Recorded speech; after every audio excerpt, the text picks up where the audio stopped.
Selamat pagi, Shalom, damai di hati. Renungan dunia yang ajaib.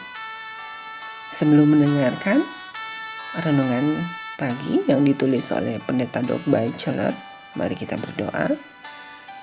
Terima kasih Tuhan atas hari yang baru yang Kau berikan lagi bagi kami. Terima kasih atas nafas kehidupan. Terima kasih atas cinta-Mu yang begitu baik, yang begitu dahsyat. Dengan kekuatan tubuh yang baru, pagi ini kami siap untuk mendengarkan firman Tuhan. Kami butuh tuntunan Roh Kudus-Mu untuk menerangkan dalam kehidupan kami. Dalam nama Tuhan Yesus kami berdoa. Amin. Sejarah Amerika Serikat. Judul renungan hari ini, Jembatan di Padang Gurun. Ayat inti terdapat dalam kitab Keluaran 14 ayat 21. Lalu Musa mengulurkan tangannya ke atas laut, dan semalam-malaman itu Tuhan menguakkan air laut dengan perantaraan angin timur yang keras, membuat laut itu menjadi tanah kering, maka terbelahlah air itu. Saudaraku, ketika orang memikirkan jembatan London, mereka biasanya memikirkan kabut dan dingin, bukan kaktus dan pasir. Tapi hari ini jembatan London yang sudah berusia 140 tahun itu telah ditempatkan di tengah kota Lake Havasu City, Arizona pada tahun 1963. Seorang pengusaha gergaji listrik dan wira swasta Robert McCullough membeli tanah kepemilikan seluas 22 km persegi di Arizona Barat dan berjanji untuk mengembangkannya menjadi kota Danau Havasu. Tapi McCullough memiliki dilema. Bagaimana dia bisa menarik minat membeli rumah agar mau pindah ke kota kecil di gurun Arizona yang terpencil? Pada saat yang sama, jembatan London mulai tenggelam ke dalam lapisan tanah liat Sungai Thames. Jembatan terkenal yang dibangun pada tahun 1831 itu menjadi korban beratnya sendiri yang luar biasa.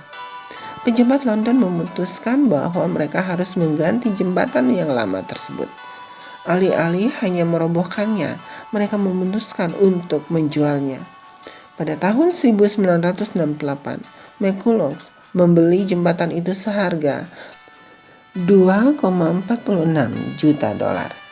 Harga tertinggi yang pernah dibayarkan untuk barang antik pada waktu itu. Selama 3 tahun berikutnya, para pekerja membongkar 5 lengkungan yang dimiliki jembatan sepanjang 305 meter dan lebar 24,4 meter di London.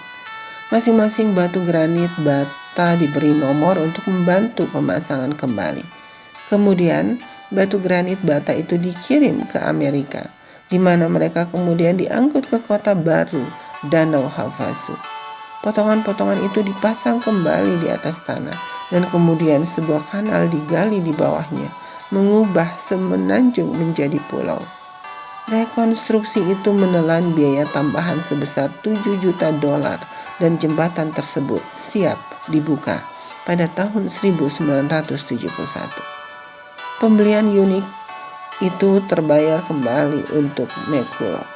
Tidak lama sesudahnya turis mulai muncul dan akhirnya banyak orang datang untuk melihat jembatan yang kemudian membeli rumah dan memutuskan untuk tinggal. Hari ini ratusan ribu orang-orang datang setiap tahun untuk melihat tengara atau landmark yang ditempatkan secara aneh. Pada tahun 2010, kota Danau Havasu telah berkembang menjadi kurang lebih 52.000 penduduk. Saudaraku, biasanya jembatan dibangun untuk melintasi aliran air. Tetapi dalam hal ini aliran air telah digali di padang pasir untuk menampung jembatan seharga jutaan dolar yang tidak menuju kemana-mana. Alkitab menceritakan tentang jenis jembatan yang berbeda di gurun.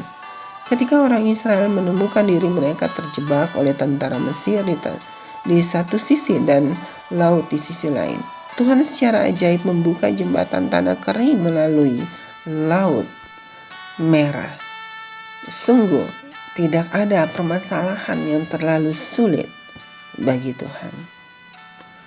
Kita berdoa, Tuhan, tolong kami untuk meyakini kepadamu. Tolong selamatkan kami manakala kedatangan Tuhan yang kedua kali.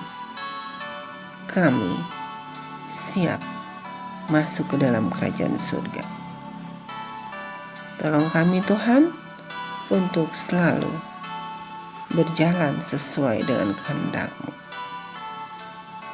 Kami percaya kuasa Roh Kudus mulai yang menjadi jembatan antara hamba-Mu yang berdosa ini dengan-Mu. Berkati kami sepanjang hari ini Tuhan, dalam nama Tuhan Yesus kami berdoa. Amin. Saudaraku, demikianlah renungan pagi hari ini. Tuhan Yesus memberkati. Amin.